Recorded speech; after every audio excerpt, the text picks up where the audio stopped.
Yo, what's up? Magluluto si Tito Badang ng chicken curry. At ito yung mga sahog natin, oh. Ayan, oh. Ayan, patatas, carrots, bawang, sibuyas, luya, manok, curry powder, magic sarap, patis at coco mama. Kasi hindi na ako nakapunta ng palengke, hindi na rin ako nakabili ng paper o kaya luto tayo. Ayun na nga, no? Yan, nakakapagkalo tayo ng kawali. Lagyan na natin ng mantika.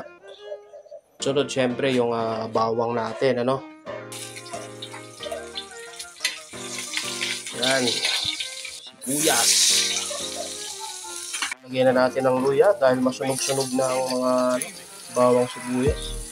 At ilagay nyo na guys yung manok, no? Ilagay mo na yung manok. Malakas naman yung pressure ng apoy. Ayan, 1 kilong manok yan.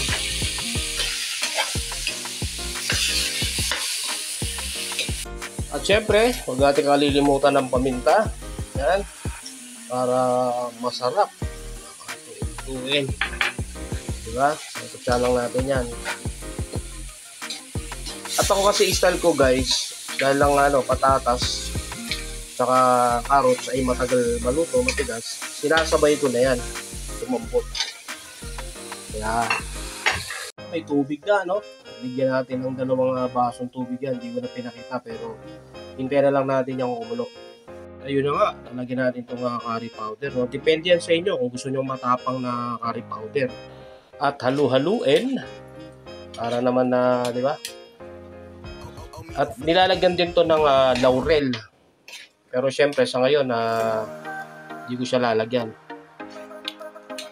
May mga tao kasi sa bahay na ayaw nila ang laurel. Yan, medyo kumukulay na, di ba? Yan, lagyan. Para sa akin, hindi pa malambot yung patatas tsaka yung carrots. Gusto ko medyo lamog-lamog siya. Kaya takpan natin. At i-check natin. Yan, kumukulo-kulo pa rin. At lagyan nyo na rin siya ng magic sarap para magsangkot siya ng mga lasa. Gusto ko kasi ganun medyo malambot-lambot yung patatas para nagme-melt siya dun sa sabaw. Kaya ayun, takpan ulit natin. At ayun na nga, medyo patuyo na siya. Lagyan na natin yung coco mama kasi luto na siya. Yan ang the best. Yan. Yan ang the best. Diba? Lumapot ng onte. At takpan muna natin. At ayun na nga, no? Kumukulo-kulo na. Guys, actually guys, luto na yan. Kaya plating na tayo. Alright. At ayun mga kapatid, luto na yung ating chicken curry. Ayan, oh. Sarap na, no? Panalo. Titigman na ni Tito.